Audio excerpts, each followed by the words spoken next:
मित्रांनो, आजच्या या कथेत आपण शरण आलेल्याशी राजाने कसं वागावं या संबंधीची गोष्ट ऐकणार आहोत. विभीषणाने रावणाला सीतेला सोडून देऊन श्रीरामांकडे पाठवण्याचं परोपरीनं पटवून देण्याचा प्रयत्न केला. अनेक तर्क सांगितले, धर्माचे नीतीचे दाखले दिले, पण स्वतःच्या सामर्थ्याच्या मस्तीत मस्त असलेल्या रावणाने उलट त्याचाच अपमान केला. आपल्या या भावाचं अजिबात ऐकलं नाही. उलट इंद्रजितासारख्या वयाने लहान असणाऱ्यांनी अत्यंत वाईट शब्द वापरून विभीषणावर टीका केली. रावणाने त्याला हाकलून दिलं. अशा परिस्थितीत लंकेत राहणं विभीषणाला शक्य नव्हतं. त्याला हनुमानाच्या भेटीत झालेलं संभाषण आठवलं. आपल्या मित्रांशी विचार विनिमय करून त्याने श्रीरामांकडे जाण्याचा निश्चय केला. सोबत अत्यंत विश्वासू असे 4 मित्र घेतले आणि ते आकाश मार्गाने सेतू बंधनाचं काम जिथे चालू होतं तिथे आले.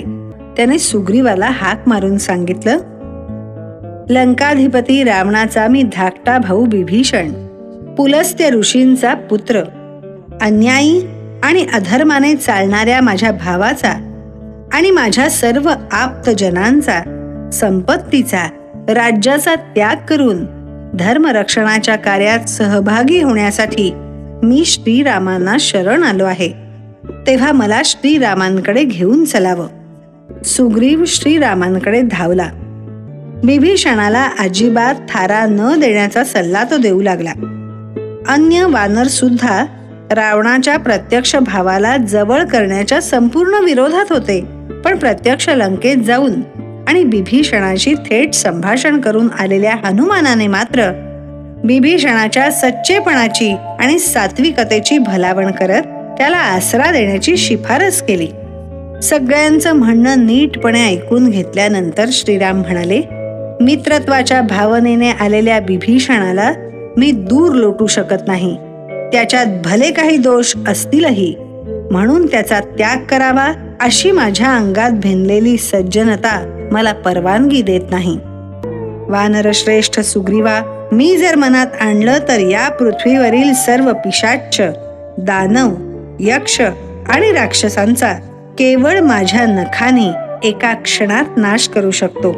माझ्या सामर्थ्यावर पूर्ण विश्वास आहे. त्यामुळे जर कोणी हात जोडून पूर्ण श्रद्धेने, दीन भावाने मला शरण आला असेल तर त्याला आश्रय नाकारण्याचा हक्क मला माझा धर्म देत नाही. विभीषणाला घेऊन या. शरण आलेला विभीषण श्रीरामांच्या चरणावर कोसळला. श्रीरामांनी त्याला अभय देऊन हृदयाशी धरलं. समुद्राच्या पाण्याने लक्ष्मणाकरवी अभिषेक करून तिथेच त्याला लंकापती म्हणून घोषित केलं. विभीषणाने सुद्धा युद्धात श्रीरामांना अनमोल सहाय्य केलं. रावण वध झाल्यानंतर श्रीरामांनी लंकेचं राज्य विभीषणाकडे सोपवलं. कथासार, स्वतःच्या सामर्थ्यावर विश्वास हवा, स्वतःवर संपूर्ण विश्वास हवा.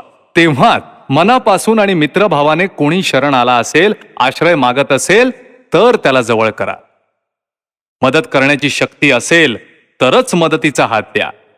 पण एकदा मदतीचा शब्द दिल्यानंतर मग सर्व शक्ती पणाला लावून त्याला मदत करा.